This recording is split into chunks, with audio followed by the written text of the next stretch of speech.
Di pertanyaan besarnya. Karena tidak sedikit orang yang membacakan itu, bahkan berdoa dalam salatnya, dia tidak mendapati apa yang telah dijanjikan. Apakah Allah di sini belum mengabulkan doanya, atau persoalannya dia sendiri yang kemudian tidak tepat memahami.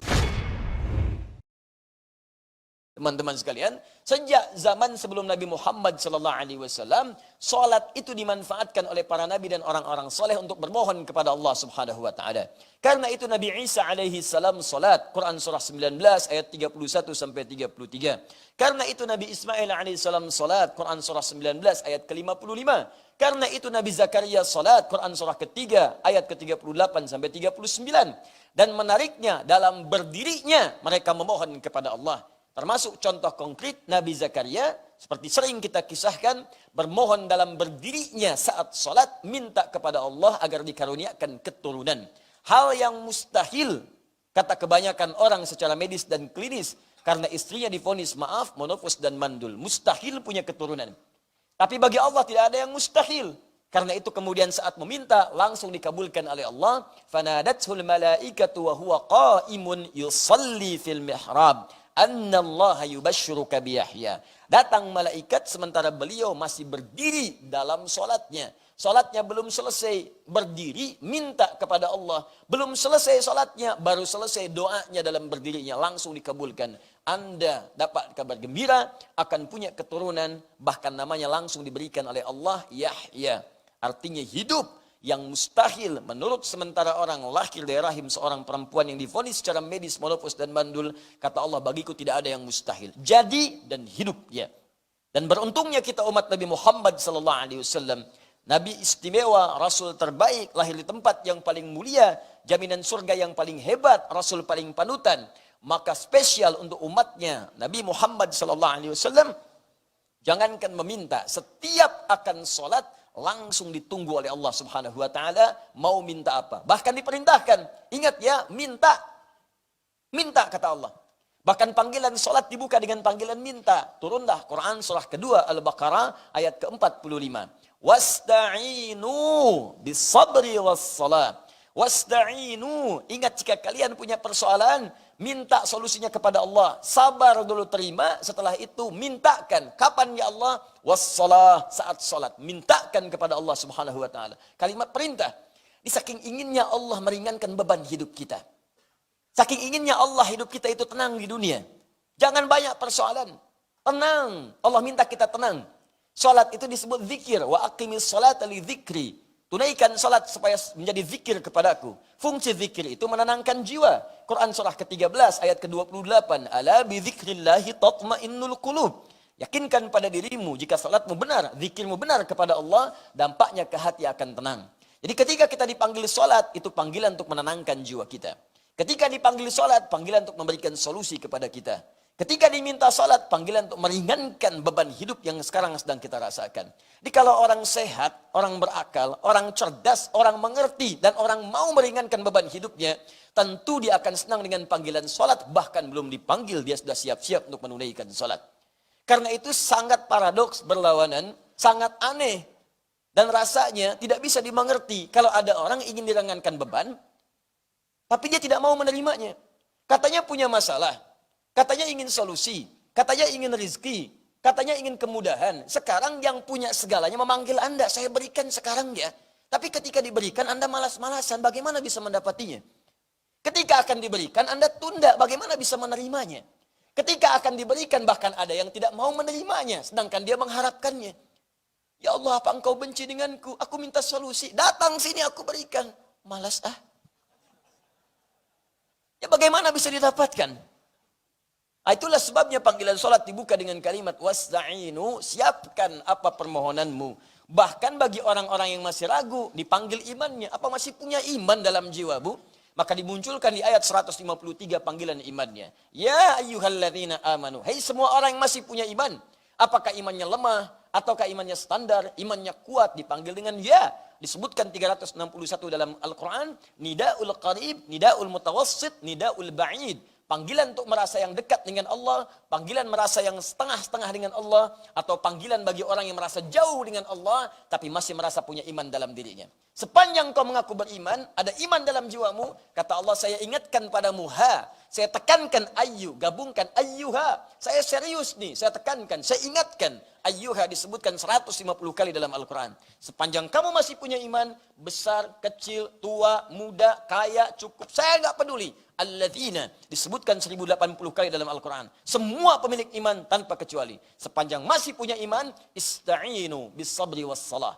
Ya ayyuhalladzina amanu ista'inu bis sabri was salah. Maka imanmu akan menuntun engkau minta solusi kepada Allah lewat salat. Jadi kalau ada orang punya persoalan, dipanggil salat masih nggak mau salat, patut dipertanyakan orang itu masih punya iman atau tidak.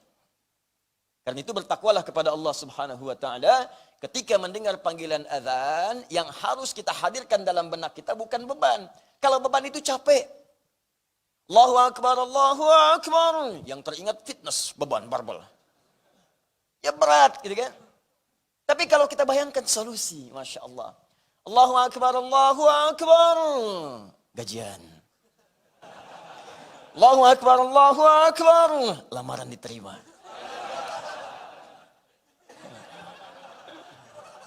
Allahu akbar, Allahu akbar.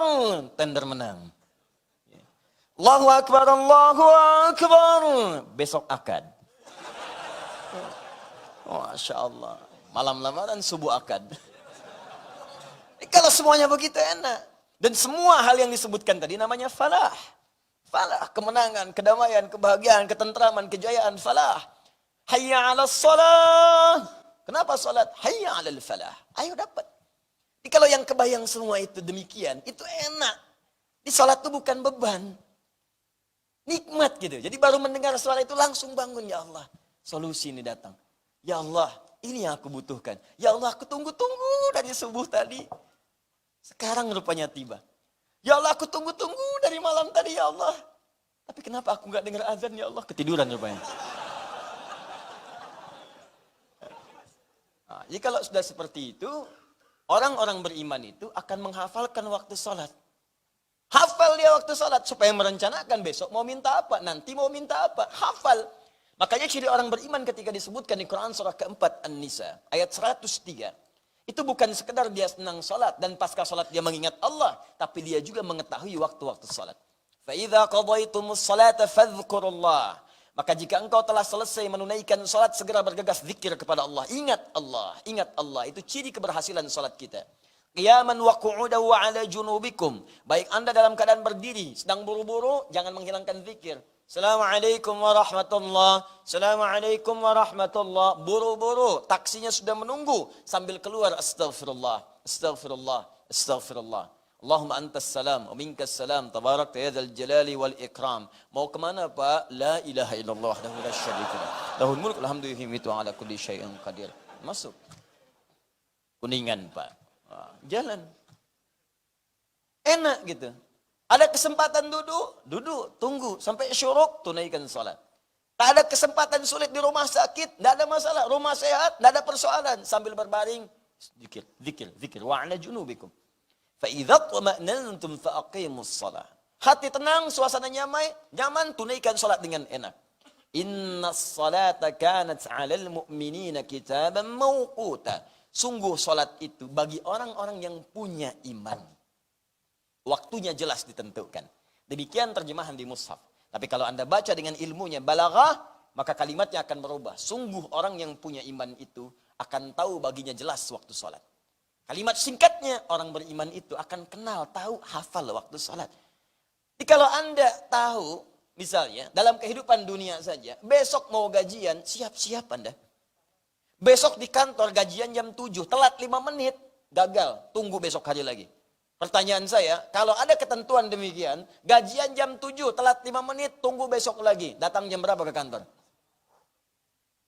Jam 6, jam 5 sebelum subuh berangkat, booking. Sama satpamnya, kalau belum saya datang jangan buka. Ya. Udah minta duluan. Jadi sekarang Allah panggil kita. Kalau kita paham itu semua kemuliaan untuk kita, kita booking dari sekarang.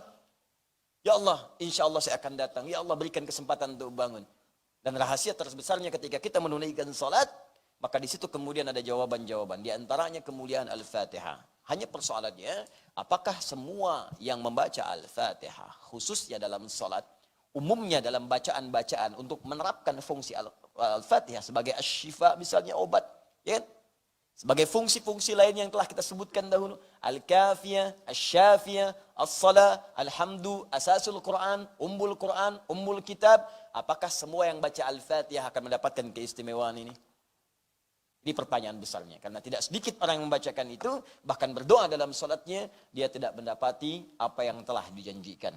Apakah Allah di sini belum mengabulkan doanya, atau persoalannya dia sendiri yang kemudian tidak tepat memahami dalam bacaan Al-Fatihahnya.